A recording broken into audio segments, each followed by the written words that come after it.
Sin amarres es opinión. Sin amarres, una mesa de diálogo donde sobresalen los temas de mayor interés social, económicos y políticos del país. Bienvenidos a su espacio Sin amarres. Bajo la conducción y dirección del sociólogo Stalin Poveda Granoble. En el aire.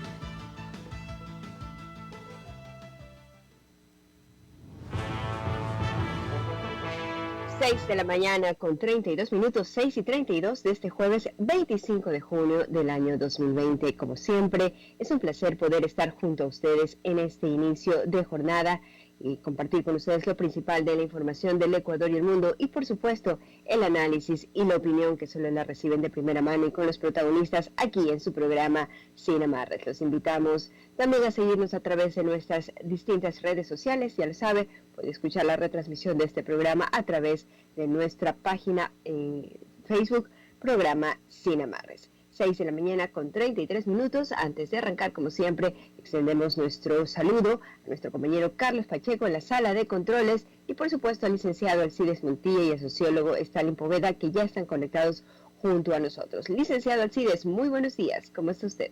Hola, Teresa. Estamos muy bien. No hay ningún problema. La saludamos a usted y también a Stalin Poveda, el director del programa, y por supuesto a Carlos Julio Pacheco, que está en los controles. Y también saludamos en primera línea a toda la amable audiencia de esta emisora que ya está en sintonía de Sin Amarres en Guayaquil, en el Ecuador y en todo el mundo. Como siempre, gracias por sintonizarnos. Reciban de nosotros un abrazo imaginario a la distancia, estimada Teresa. Así es, también saludamos, por supuesto, al sociólogo Stalin Poveda Granoble, principal de este espacio, el director de Sin Amarres. Muy buenos días. Buenos días, ecuatoriano. Teresa, es un placer saludarla. Alcides, de la misma manera, espero esté bien. Igual Carlitos Pacheco.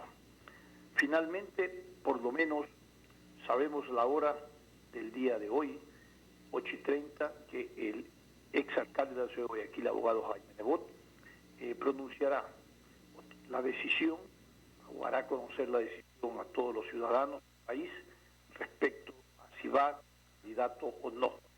Pero dijo también que más allá del sí o del no hay algo más.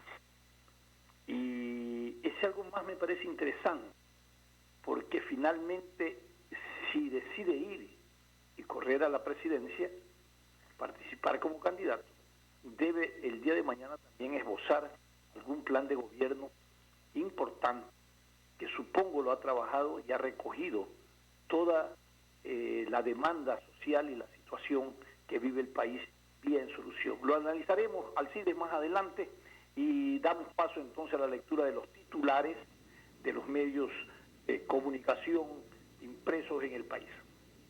Así es, vamos a comenzar la lectura de la portada de diario El Universo, su portada impresa. Su principal titular nos cuenta: en marcha se pidió al COE aprobar protocolo para abrir los centros de diversión. Las medidas de bioseguridad que plantean propietarios de bares, karaokes, discotecas y otros centros podrían analizarse este próximo 6 de julio. En esa fecha se reúne el COE cantonal, dijo Javier Narváez, director de Justicia y Vigilancia del municipio, quien recibió una copia de ese protocolo propuesto por los representantes de los centros de diversión, uno de los sectores también más afectados por la pandemia. Por otro lado, hasta un nuevo cálculo no se emitirán planillas. CNEL dispuso que se revisen todos los cobros con excesos emitidos durante la cuarentena. La Corporación Nacional de Electricidad suspendió de esa manera la emisión de nuevas facturas de este mes hasta que se haga una revisión y refacturación de las emitidas durante la cuarentena. No solo se revisarán las planillas en las cuales los usuarios han presentado reclamos, sino todos, incluso todas las planillas, para ver si no hay afectación a los clientes. En otros temas nos cuenta El Universo: la esposa de Morales, del fallecido prefecto Carlos Luis Morales, en audiencia. Jueces pudieron ver a Sandra Arcos a través de una conexión telemática durante la audiencia. Ella, recordemos, tiene orden de prisión. Por otro lado, nos cuenta El Universo: el comercio perdió $5.807 millones. Ese es el cálculo que hace la Federación de Cámaras de Comercio, que hubo de pérdidas en 100 días de cuarentena. Así también hayan pistas de aterrizaje clandestinas. En Santa Elena se destruyeron 2 pistas que eran utilizadas para el transporte de drogas. Y en el mundo, el COVID-19 se acerca a los 10 millones de contagios, esto según la Organización Mundial de la Salud. Ha indicado que se prevé que la próxima semana se alcanzará ya esos 10 millones de contagios. Así también, no hay fecha para torneo de la Liga Pro. El torneo no está autorizado para iniciar el 17 de julio, como se había anunciado. Esto según lo confirmó la ministra de Gobierno, María Paula Romo. Y finalmente, el IES, el Instituto Ecuatoriano de Seguridad Social, está al borde del colapso, advierte la Mesa de Seguridad Social. La deuda del Estado con esta institución llega casi a los 3.900 millones de dólares. El 42% es en salud. El COVID-19 agravó esta situación en el área. Preocupante realmente para todos los afiliados y las familias de los afiliados que se atienden y reciben todos los beneficios del Instituto Ecuatoriano de Seguridad Social. Vamos a leer la portada del Diario Expreso, su portada online. La intervención en SELEC y CENEL no corrigió las fallas existentes. Un análisis de lo que ha hecho el presidente y cómo esto todavía falta cambiar algunos temas que generan preocupación en el cobro de las tarifas. También ya están los 3 nombres que examinarán el rol de Mendoza. Se refiere a Daniel Mendoza, el asambleísta que está involucrado en casos de corrupción. Por otro lado, también nos cuenta Diario Expreso, esposa de Morales pide revocar su detención para declarar la verdad ante autoridades. Ayer lo hizo vía online, pero el abogado ha solicitado la revocatoria de la prisión preventiva.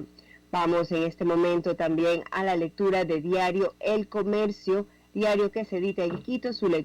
La lectura la hacemos a través de su portal web. Docentes se organizan para apoyar el procesamiento de test de COVID, comparten sus actividades entre la docencia y el apoyo a los exámenes que se están realizando en la capital. De esa manera también el municipio se apoya con diagnósticos en laboratorios privados y aumentará el número de conteo de casos de nuevas pruebas que se está realizando en la capital. También nos cuenta Diario El Comercio, IES analiza 2 alternativas para incrementar contribución de los afiliados. Subir el aporte de los afiliados desde 2021 es el mecanismo que ahora estudia el Instituto Ecuatoriano de Seguridad Social para financiar la 13ª y la 14ª pensión de los jubilados.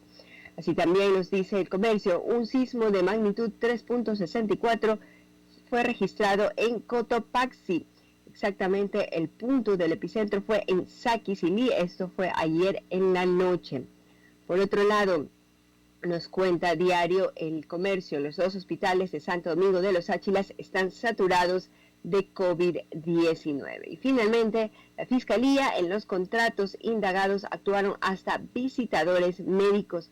Esto se da en las investigaciones que se realizan en el Hospital Abel Gilbert Pontón de Guayaquil, donde los contratos recurrentes que esa casa de salud firmó entre 2019 y este año con 4 personas naturales y 3 empresas han llamado la atención de los investigadores. Y para culminar, asambleístas respaldan un debate nacional del Código de la Niñez. Al término del primer debate del proyecto, la mayoría de asambleístas que intervinieron durante el pleno de la Asamblea se mostraron a favor de que ese proyecto tenga una amplia socialización con diferentes sectores del país. Y precisamente hoy estaremos conversando al respecto con uno de los invitados que tendremos, el magíster Fabricio Zavala, coordinador del MIES, estimado sociólogo. Muchas gracias, Teresa. Realmente lo que hoy genera mucha expectativa y crea la atención de los ciudadanos es el pronunciamiento que el exalcalde de la ciudad de Guayaquil hará conocer a los ciudadanos respecto a su candidatura a la presidencia de la República. Hay algunos signos o avisos a través de la carta que ha mandado a sus amigos y comunitarios, y algunos antecedentes sobre sondeos de opinión que nos hacen pensar que afectaría la candidatura a la presidencia, más allá de que durante este tiempo, desde mayo, no han ocurrido situaciones que en el pensamiento del ciudadano, de la opinión política, harían pensar que iba a ser negativa su anuncio, que no iría a la presidencia. Está el sí y el no, pero estas un poco indicaciones o que deja escrito en su carta, que también lo ha hecho a través de las entrevistas en distintos medios, nos hace pensar que el exalcalde de la ciudad de Guayaquil ha estado trabajando durante este tiempo en un plan de gobierno para solución de la crisis que vive el país, que será presentado el día de hoy también a los ecuatorianos, paralelo a su decisión de que él ha dicho que su decisión va más allá del sí o del no. Pero independiente del sí o del no, si él ha logrado trabajar en una propuesta de un plan de gobierno, una propuesta que recoja las demandas satisfechas de la población, por un lado, que recoja que recoja el comportamiento social que han tenido los ciudadanos durante todo este proceso del COVID-19, y que también recoja la rabia, desencanto que los ciudadanos han tenido respecto a la estructura del poder público involucrado en todos estos procesos de corrupción, junto también a una estructura política. Yo creo que ese candidato tendría, como tiene hasta hoy el abogado Jaime Nebot, las preferencias electorales, tendría la adhesión electoral. Y los ciudadanos esperamos esto como el dicho general, que deshojamos margarita, ¿no? Ese es un dicho que uno espera una decisión ahí, deshojando margarita. ¿Será así? ¿Será no? Pero esa expectativa está concentrada en que, según los sondeos de opinión y según la vocación democrática de los ciudadanos, piensan que hoy por hoy, frente a toda la crisis del país, debemos tener un candidato a la presidencia o un presidente con carácter. Primero, con carácter. Segundo, con experiencia en la gestión pública administrativa. Y tercero, que haya demostrado el valor de la acción cívica, la defensa de los derechos y libertades, que se encarne en su notoriedad personal, conducta política. Y de eso, señores, sinceramente, hacemos una mirada a todos los potenciales candidatos, van a haber más de una docena. Escasos son aquellos que reúnen estas características, y en el caso de Jaime Nebot las exhibe comprobado en la práctica, después de toda su experiencia que ha tenido en la administración municipal y en el largo recorrido político que le asiste esa experiencia. Veamos entonces y esperemos con mucha expectativa qué va a pasar. Muchos analistas dicen, durante mayo acá han pasado algunos factores que podrían afectar esa expectativa de credibilidad y acción de demanda social para que sea candidato. Sin embargo, unos dicen que podría afectar, otros que podría favorecer. Esto es el vaivén democrático de la política. Y el tema es cómo saber canalizarlo, cómo saber determinar si algo que en este momento podría ser negativo lo transforma en positivo. Y eso depende mucho de la experiencia y la capacidad del actor político, ¿no?, para salir adelante. Y esperemos que esto ocurra, pues va a ocurrir el día de hoy, como ha anunciado, a las 8:30, a través de su plataforma de redes sociales, y estarán invitados, dijo él, periodistas, personas interesadas en el tema, que pueden ver y oír. Finalmente, cómodamente, vamos a estar escuchando 8:30 de la noche cuál es el planteamiento. ¿Cuál es la percepción que tiene esto hoy? Sociólogo. Son las 6 de la mañana con 47 minutos, definitivamente un anuncio importantísimo frente al panorama electoral.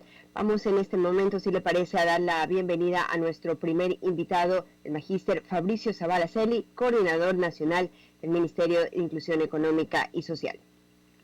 Fabricio, está lindo darle saludos, también me acompaña Alcides Montillo y Teresa Marchán. Es una labor bastante humana, social, la que ustedes llevan adelante. Sería interesante conocer metas y objetivos y acciones que en este momento, en circunstancias del coronavirus y todas estas situaciones que vive el país, están llevando adelante. Buenos días y bienvenidos. Buenos días, mis estimados amigos, a quienes nos escuchan también en esta prestigiosa emisora. Pues como Gobierno Nacional y concretamente el Ministerio de Inclusión Económica y Social, bien, hemos estado pasando todos los ecuatorianos, no solo nosotros, por etapas adversas, etapas dolorosas, etapas en donde realmente esta pandemia nos ha traído muchos problemas, muchas carencias, pero también hemos podido evidenciar ese gran corazón y esa gran solidaridad que tenemos los ecuatorianos. Sencillamente nosotros lo que hemos estado es precisamente con todos nuestros funcionarios, con todo el equipo del ministerio, también en primera línea, confrontando esta pandemia, enfrentándola y sobre todo llegando a los hogares más vulnerables, no solo los que tradicionalmente atendemos a nivel de pobreza y pobreza extrema, sino también aquellos hogares que han caído en vulnerabilidad a causa de la pandemia. Aquellas familias que dependían de este trabajo diario, ahí es donde nosotros también hemos tenido que llegar por cuanto la pandemia tuvo que tenerles en sus casas y dejaron de producir. Perfecto, Fabricio. En esa perspectiva ustedes han aportado han realizado algunos planteamientos en la reforma al Código de la Niñez y el MIES ha sido protagonista en algunas propuestas. ¿De qué se tratan estas propuestas que están viendo en el debate de la reforma al Código de Niñez, de la niñez? Sí, como es de su conocimiento, nosotros a nivel de lo que es acogimiento institucional, uno de nuestros ejes de trabajo, pues manejamos lo que son las casas de acogida. Casas de acogida que sirven precisamente para albergar a niñas, niños y adolescentes que lamentablemente por factores dolorosos, complicados, ya sea por violencia física, sexual, negligencia, temas de abandono, han tenido que desprenderse de sus hogares y pues nosotros con todo el cariño y el amor del mundo y sobre todo con compromiso técnico atendemos a estas criaturitas desde los 0 años hasta los 17 años, 11 meses. Perfecto. Ahí es donde nosotros lo que hemos hecho es con la Asamblea Nacional hemos presentado una propuesta de reformas al Código de la Niñez y de la Adolescencia para agilizar los procedimientos y sobre todo garantizar menores tiempos y procesos expeditos en la fase judicial para lo que son las adopciones, para que estos niños que han tenido el infortunio de estar fuera de sus hogares, pues que a la menor brevedad posible, también con procesos ágiles, puedan tener un hogar, puedan tener el cariño y el calor de una familia, y eso precisamente es lo que hemos estado impulsando, trabajando denodadamente para darles ese futuro adecuado a nuestros niños. Este código orgánico que se tramita, esta reforma, está orientado a la protección integral de niñas y niños y adolescentes. Hoy la experiencia a nivel de coronavirus demostró la vulnerabilidad en el seno familiar, no solamente de los niños, sino la violencia intrafamiliar que ha buscado. ¿Tienen ustedes algún antecedente estadístico de cómo esto aumentó? Lamento mucho, mi retorno no estuvo bien con la consulta, no lo escuché bien. A ver si ahora me escuchan, sí, estamos... ¿Sí? ¿Aló? Nos escucha, estimado magíster Fabricio Zavala. Hola. Ahí está, sí, le escucho mejor. A ver, preguntaba yo en la línea de la protección integral de las niñas, niños y adolescentes en este proyecto de reforma al Código de la Niñez. El COVID nos ha no solamente va a afectar en términos de la salud, sino que la violencia intrafamiliar ha aumentado, también el abuso a los adolescentes, a los niños. ¿Qué ha pasado? ¿Tiene usted alguna estadística, alguna respuesta de cómo esto aumentó? ¿Cómo se ha ido mitigando este impacto? Bueno, en función a lo que le pude entender de la pregunta, porque lamentablemente no tengo bien el audio, pero nosotros a nivel nacional, a que tenga una idea, en nuestras casas de acogida, 92 casas de acogida, contamos con 2.646, casi 2.650 niños que han tenido que abandonar sus hogares. Esto es un promedio anual también que nos manejamos, porque debemos saber que en función a las acciones o declaratorias de protección que hacen los jueces o los consejos cantonales de protección de derechos, sobre todo para precautelar esa integridad de niñas, niños y adolescentes, pues tenemos la posibilidad sobre todo de mantener una constante para la protección de este número de niños, niñas y adolescentes que, bueno, lamentablemente tuvieron que salir de sus hogares, pero que ventajosamente, por el otro lado, tienen un espacio seguro en donde no hay maltrato y sobre todo en donde también precautelamos para el adecuado cuidado de ellos. Correcto. Alcides, continúa con la entrevista. Sí, gracias, Stalin. Lo saludamos a don Fabricio. Recuerdo que el Código de la Niñez y Adolescencia, denominado CONA, ¿verdad?, ha estado en el debate nacional desde hace muchísimos años. Recuerdo que en la Asamblea estuve en una comisión que la presidía Marcela Guiñaga y después pasó a otra comisión y sigue el debate. Ahora estamos en el tema de la sociabilización, don Fabricio. He estado leyendo la documentación respecto al tema y hay varios temas polémicos, pero el principal en este momento es el de las pensiones alimenticias, porque se quiere pasar, ¿verdad?, de las pensiones alimenticias hasta 24 años. Ya hay alguna explicación sobre el tema, pero también ahora, con motivo de la aprobación de la ley humanitaria, donde se han hecho una reestructuración salarial, eso podría también afectar al pago de las pensiones alimenticias.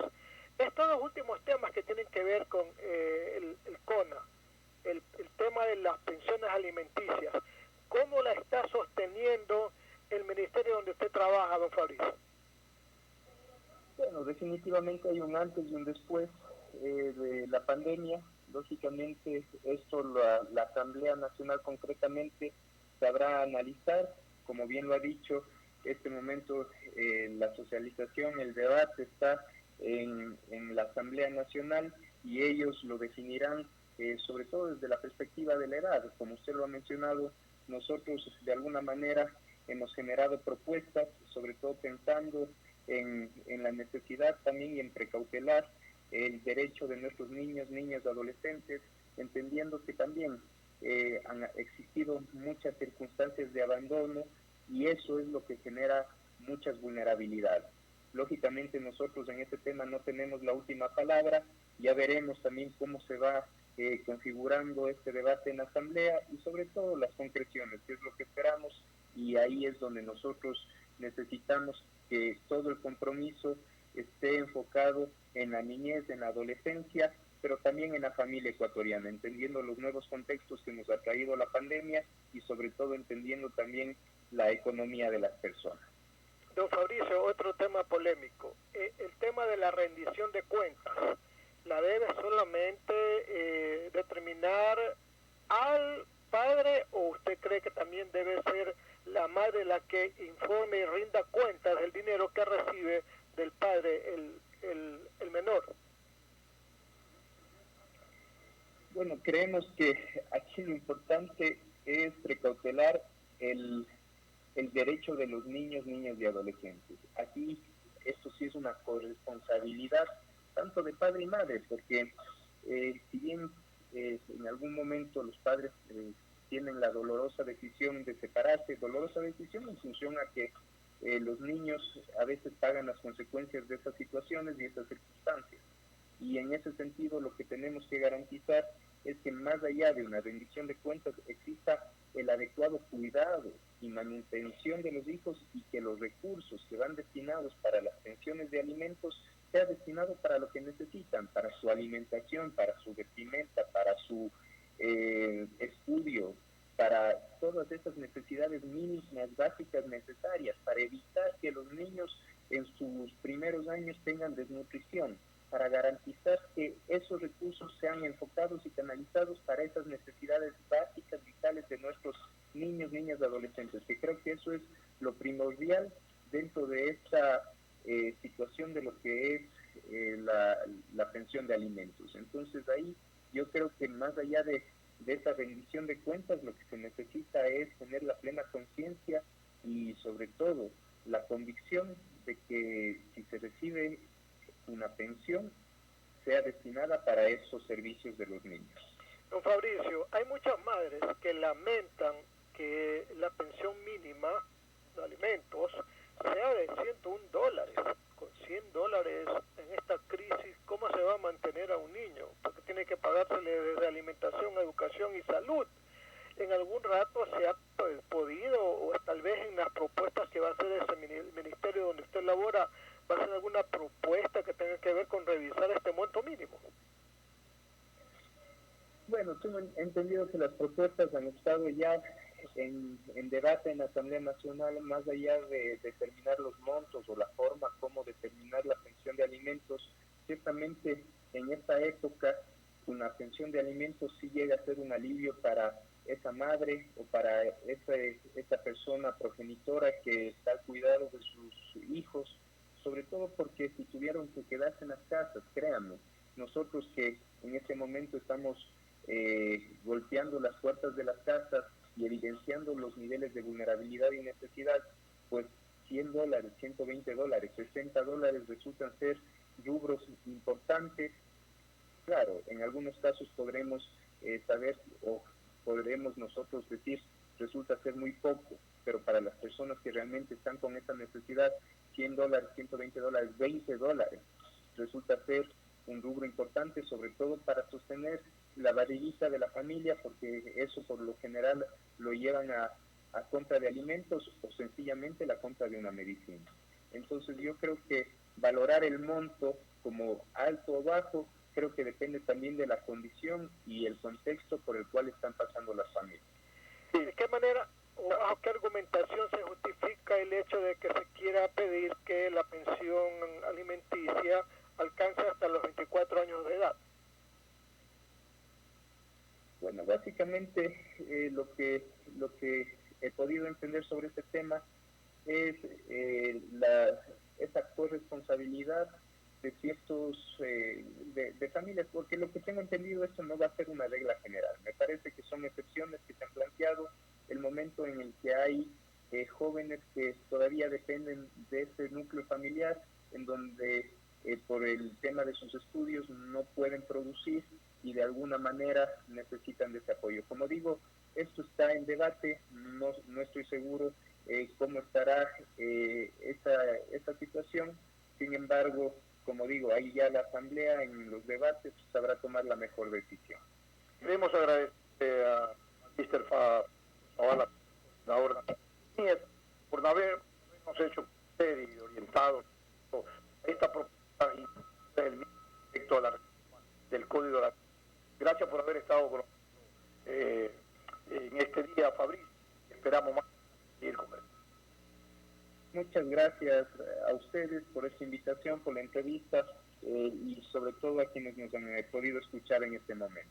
A las órdenes siempre. Continuamos. 7 de la mañana. Sí, 7 de la mañana con 1 minuto. Nos vamos a una pausa comercial, pero enseguida regresamos con más de su programa Sin Amarres. Este es un programa de opinión, categoría O, apto para todo público. El siguiente es un espacio publicitario apto para todo público. Estar al día en el pago del servicio de agua potable tiene recompensas. Interagua Premia tu puntualidad con sorteos mensuales de tablets y miles de megas para que puedas navegar en Internet. Los pagos que realices por canales virtuales duplican tus posibilidades de ganar. Y si lo haces por medio de la aplicación móvil de Interagua, tus oportunidades se multiplican por 3. Gana tablets y megas todos los meses. Y participa también en el gran sorteo de lavadoras, cocinas y refrigeradoras que se realizará en diciembre. Recuerda que para participar solo necesitas estar al día en tus pagos mes a mes. Interagua, siempre contigo. La Comisión de Reapertura de Templos de la Arquidiócesis de Guayaquil informa a la comunidad católica. Poco a poco se están reabriendo los templos de la arquidiócesis después de haber cumplido estrictamente con las normas de los protocolos de bioseguridad aprobados por el COE Nacional. Cada una de las iglesias que reabren sus puertas han pasado por un estricto control en el cumplimiento de las normas de seguridad y reciben un permiso de reapertura. Los templos han sido acondicionados para albergar solo el 30% de su capacidad, permitiendo que las personas se mantengan siempre a 2 metros de distancia entre ellos. Al ingreso, cada fiel pasa por un proceso de control y desinfección. Todos deben usar mascarilla. No pueden entrar personas con temperatura elevada y se desinfectan manos y zapatos. La señalética interior permite dar las orientaciones necesarias para moverse en una sola dirección por los corredores. La marcación de las bancas permite saber qué espacio se debe ocupar. Las normas de higiene y desinfección son constantes para las superficies y todos los objetos que se utilizan. Las pilas de agua bendita han sido suspendidas y no se reparte ningún material impreso en el templo. Con el trabajo bien hecho y responsable, tanto de la comisión como de los respectivos sacerdotes y sus grupos de seguridad, podemos garantizar que los templos de nuestra arquidiócesis son lugares seguros. Invitamos a todos los fieles a buscar, en los horarios señalados por cada parroquia, los sacramentos de la confesión y la comunión. Pedimos a cada fiel respetar las normas establecidas para lograr juntos que nuestra casa sea siempre un lugar seguro. Cuando llegue el momento y el semáforo sea verde, podrán acudir también a la celebración de la Santa Misa y podrá iniciarse la celebración de otros sacramentos. Podemos sentirnos seguros en cada templo. Son la casa del Señor y casa nuestra. Volver a casa con responsabilidad. Volver a casa con responsabilidad.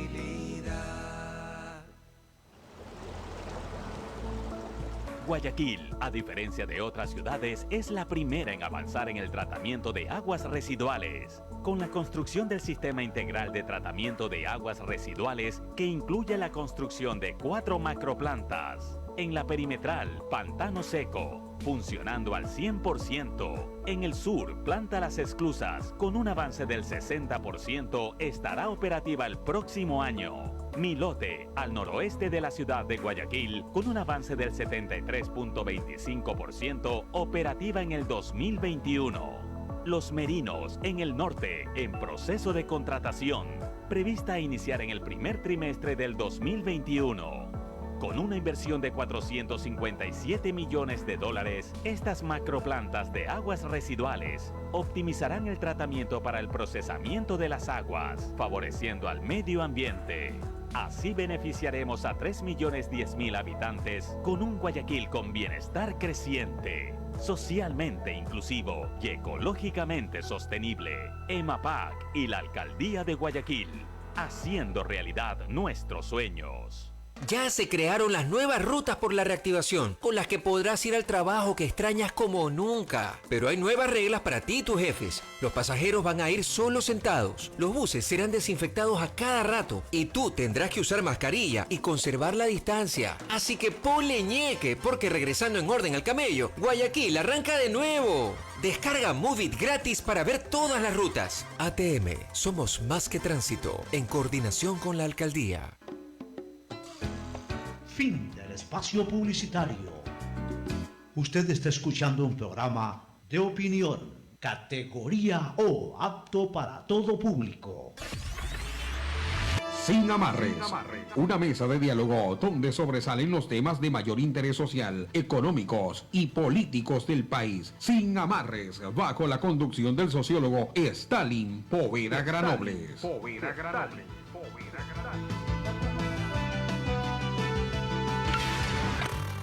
En Sin Amarres, le damos la bienvenida al invitado de hoy.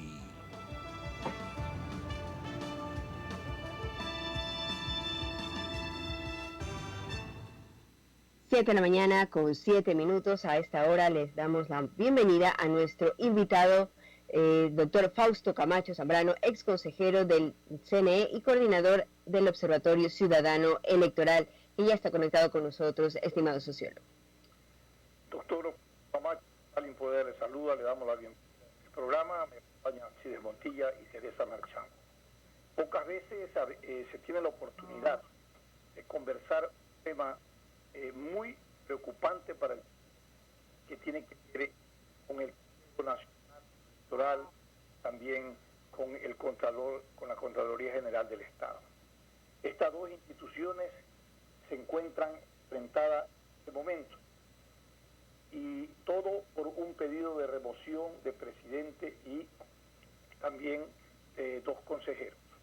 Usted, con experiencia en el Observatorio Electoral,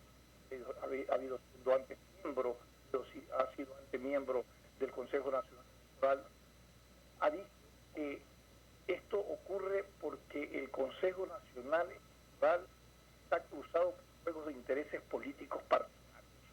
Pasamos de un extremo a otro extremo. En el gobierno del expresidente Rafael Correa era un solo partido que tenía la ejecución y el control de gestión electoral administrativa en el Consejo Nacional Electoral. Después se compuso la representación y hoy están 3 o 4 partidos representando. Pero ninguno de los, ni el uno que era monopólico respecto al de un partido, ni el otro que es diverso, no han dado resultado a los ciudadanos. Cada vez el tema de la fe pública realmente se debilita. Buenos días y bienvenidos. Su lectura a este tema. ¿Cuál es el análisis? ¿Qué es lo que usted ve? ¿Y cómo encontremos su... Buenos días, muchas gracias la oportunidad de poder dirigirme a la ciudadanía del puerto principal y de la provincia de Guayas. Efectivamente es una circunstancia harto especial la que hoy vive la función electoral en un hecho que desgraciadamente refleja la desinstitucionalización que existe en las instituciones de la democracia, en el Consejo Nacional Electoral en particular, y en este caso también reflejada en una acción de esas mismas características en la Contraloría General del Estado. Esta instancia propone o decide establecer una predeterminación de responsabilidad administrativa contra de 3 miembros del Consejo Nacional Electoral, a quienes señala que serán destituidos y multados por el hecho de no haber retirado la personería jurídica a 4 organizaciones políticas. Y entonces esto nos retrotrae a los años 2016, 2017 y 2018, fechas en las cuales se entregó esa personería jurídica.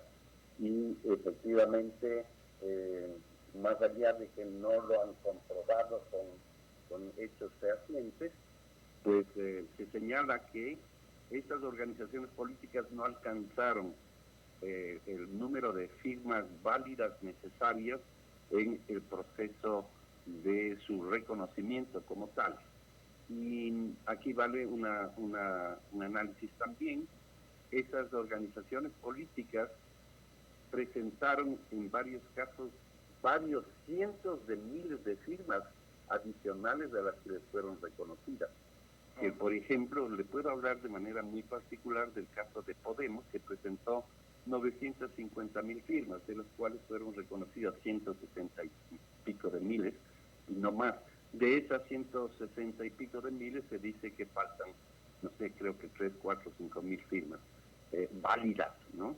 Pero no nos contó el informe de la Contraloría qué es lo que sucedió con las 800.000 firmas que no se declararon válidas. ¿Por qué no se hizo un examen total de todo el procedimiento y de todas las firmas? Simplemente se dice que se ha hecho un análisis de las que fueron consideradas válidas. Pero más allá de que ese procedimiento ya resulte extraño, ¿no es cierto? Si es que van a ser perjudicados, llamémoslo así, o afectados, 4 organizaciones políticas, ¿por qué la Contraloría no ha permitido que esas organizaciones políticas sean parte de ese proceso de análisis y presenten sus puntos de vista, respetando obviamente un principio elemental del sistema democrático, y es el derecho a la defensa, el derecho a decir su opinión en un proceso donde, sin ser ellos la entidad o las personas auditadas, resultan directamente perjudicadas por la resolución de la Contraloría.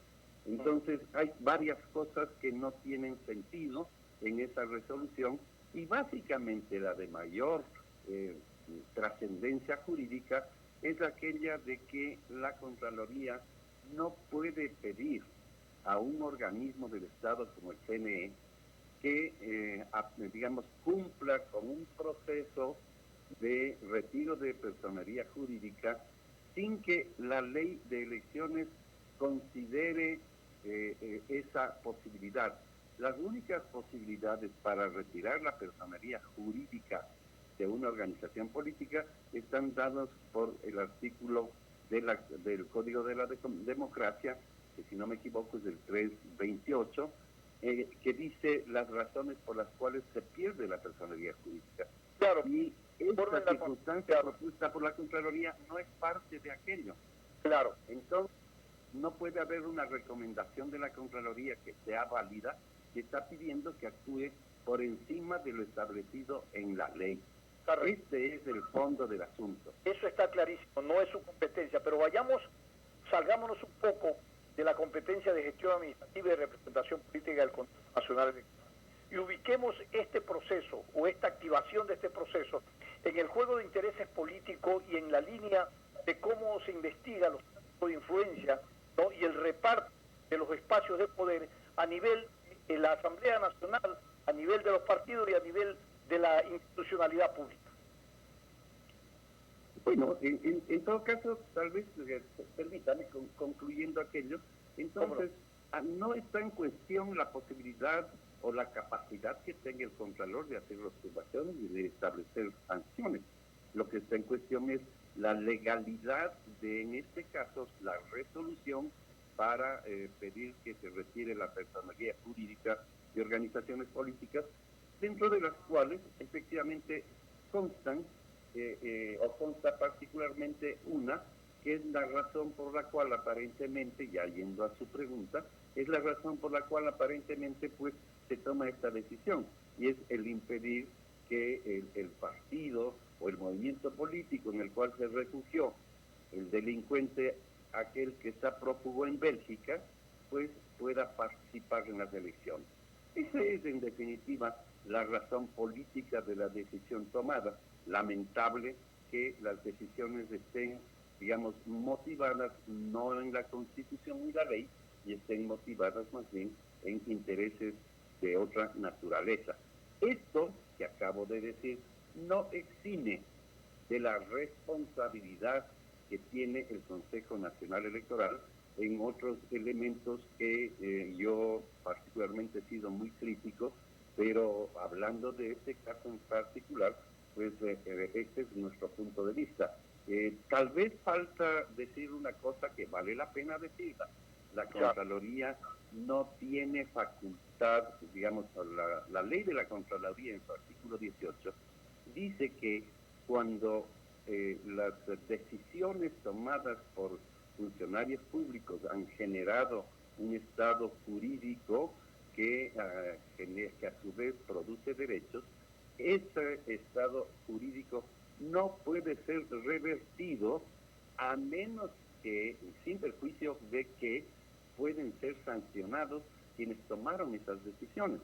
Entonces sería interesante que el Contralor pues tome las sanciones pertinentes para el pleno presidido por el señor Juan Pablo Pozo, que es el que aprobó a Compromiso Social, al pleno presidido por la señora Nubia Villacís, que es la que son los que aprobaron los otros tres organizaciones políticas. Entonces, efectivamente, esto nos llama mucho la atención y hay que tener los ojos bien abiertos para que no se cometa, una equivocación de esta naturaleza, que lo único que da como consecuencia es profundizar la crisis de institucionalidad que afectaba a un proceso electoral que por sí ya tiene muchas deficiencias. Claro, esta es una contradicción antagónica entre el Consejo Electoral y la Contraloría, pero ¿cuál es el organismo que debe de dirimir? ¿Qué dice la ley? ¿Hacia dónde deben de recurrir para zanjar esta divergencia? Bueno, yo en lo personal creo que la solución está en cumplir la letra de la Constitución y de la ley. Correcto. Entonces, si es que hay mérito para sancionar a algún funcionario, pues efectivamente tendrán que sancionarlo. Pero no se olvide de otra cosa. La sanción administrativa propuesta por el Contralor en esta predeterminación y que si es que llega a ejecutarse, es una sanción administrativa de primera instancia. Sanción administrativa que puede ser recurrida ante el contencioso administrativo. Y no olvidemos otra cosa. Si es que el Consejo Nacional Electoral llegaría a retirar de la vida jurídica a estas organizaciones políticas, tampoco es de última instancia. Esa resolución podría ser recurrida al Tribunal Contencioso Electoral, que adicionalmente ya hizo un pronunciamiento sobre ese tema y que seguramente se ratificará, estableciendo que no es posible retirar la personería jurídica de un partido o movimiento político que no sean por las causales expresamente dichas en la Constitución y en la ley, y que obviamente esas causales pues no se cumplen para este caso. Ahora, ¿hasta cuándo los ecuatorianos, en el marco de tener una pertenencia respecto a una institucionalidad como el Consejo Nacional Electoral, que debe garantizarnos el derecho de pronunciarnos, ir y ser elegidos, tenemos que estar en este dilema de que si que el Consejo Nacional realmente representa y garantiza esa expresión o ese valor ciudadano, porque la crisis dentro del Consejo Nacional Electoral es histórica. Antes era un monopolio de control, para el caso de los últimos años, ahora es el imperio de unos diversos partidos que no se ponen de acuerdo. Cada elemento de contradicción afecta la credibilidad de los ciudadanos, que tienen que ir a un proceso electoral con una institución totalmente contada y despreciada. Mire, la crisis de institucionalidad del CNE, que es evidente que existe, tiene que ver justamente con el no haber aplicado las normas de la Constitución y de la ley en los procesos de selección de los miembros del Consejo. No lo cumplieron los consejos de participación ciudadana cooptados por el correísmo en el pasado y designaron a través de concursos no idóneos, de concursos tramposos, como los calificó Julio César Trujillo, efectivamente, y dieron origen entonces a la presencia de esa cooptación política de los correístas del Consejo Nacional Electoral. Pero luego vino, desgraciadamente, un nuevo Consejo de Participación Ciudadana, el transitorio, que terminó haciendo algo parecido, porque no hicieron concursos idóneos, adicionalmente pidieron que se postulen personas por parte de los partidos políticos, cosa expresamente prohibida por la Constitución, y luego pues de eso devino la conformación del actual Consejo Nacional Electoral. De tal manera que parecería ser que, como alguien decía, salimos de Guatemala y fuimos a Guatepeor. En todo caso, esa conformación no idónea del Consejo debe ser resuelta a través de los mecanismos que establece la Constitución y la ley. Ya están allí, ellos son los que son ahora el Consejo, y hay que buscar la forma de cómo la sociedad ecuatoriana, las organizaciones políticas, ponen en orden esa circunstancia, lo cual aparentemente es difícil porque están atravesados los intereses de cada uno de las organizaciones políticas que, por ejemplo, no dieron paso al juicio político planteado a la presidenta del Consejo Nacional Electoral, las mayorías legislativas, o bueno, los grupos legislativos que se expresan en la Comisión de Fiscalización y con la actuación tristemente célebre de la suplente del señor Mendoza, hoy preso y acusado de corrupción, son los que salvaron del juicio político junto con el Partido Social Cristiano, la Revolución Ciudadana, los que salvaron efectivamente del juicio político a la señora Tamaín. Entonces no es sencilla la circunstancia en la que está viviendo la institucionalidad del país. Perfecto, Alcides Montilla, es importante. Gracias, Stalin, lo saludamos al doctor Camacho. Este es un tema muy controversial, doctor. He leído a los jurisconsultos quiteños Ismael Quintana y Rafael Ollarte decir que la Contraloría sí puede ordenar la destitución de los vocales del Consejo Nacional Electoral de acuerdo a los artículos 48 y 92 de la Ley Orgánica de la Contraloría. Pero el Consejo Nacional Electoral no puede destituir al Contralor Celi, que esa potestad la tiene el Tribunal Contencioso Electoral, siempre y cuando se compruebe que Celi cometió infracción electoral muy grave. Entonces, doctor, ¿a quién hay que acudir para que dirima finalmente esta controversia? Porque finalmente, aquí en el Ecuador estamos viendo que la ley no es tan clara como para dirimir controversias de esta naturaleza, doctor. No, la ley es muy clara. El tema es que no se cumple la ley, porque la ley también en el Código de la Democracia, si no me equivoco, el artículo 285, señala con absoluta claridad como tercera opción quiénes pueden ser sujetos de sanciones y de destitución, y habla en el tercer inciso de ese artículo que con los funcionarios públicos que obstaculicen el normal desarrollo del proceso electoral. El doctor Pablo Celi, aparentemente, según la visión que parecería ser que tiene el Consejo Nacional Electoral, y esa es facultad del Consejo Nacional Electoral, no del Contencioso Electoral, que finalmente tiene que el Consejo Nacional Electoral acudir ante el contencioso y terminar el trámite en el contencioso, por supuesto, pero quien puede proponer y decidir y entregar los documentos probatorios que esto haya sucedido es el Consejo Nacional Electoral.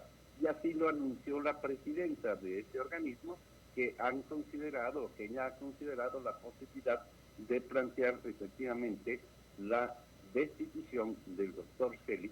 Y sí puede, sí es parte de sus facultades.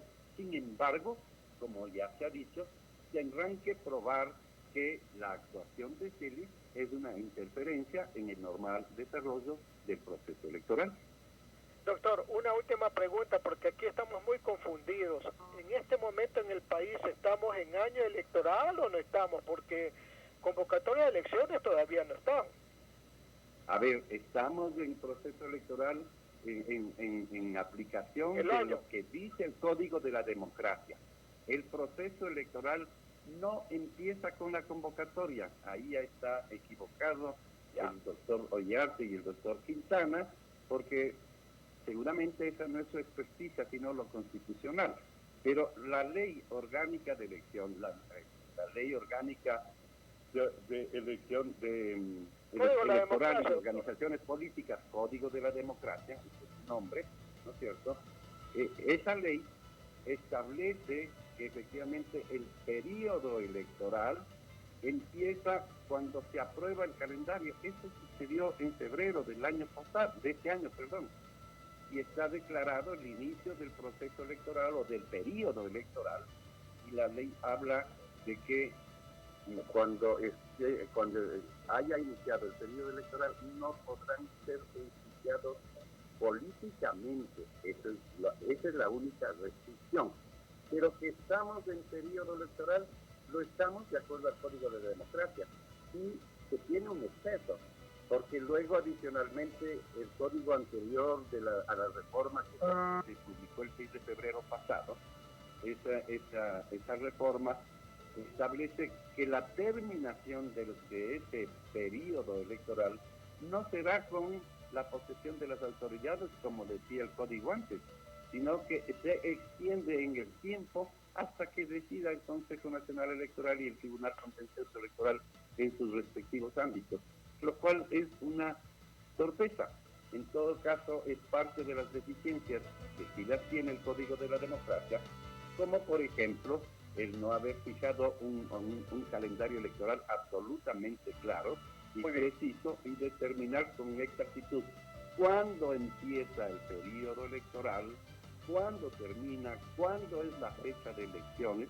Toda aquella discusión sobre el calendario electoral que ha tenido el país en los últimos días y particularmente las organizaciones políticas junto a la institucionalidad electoral, nos hubiésemos evitado y nadie estaría discutiendo si los asambleístas en este último proceso de reforma hubiesen hecho caso a las propuestas que señalaban la necesidad de fijar con claridad el calendario electoral.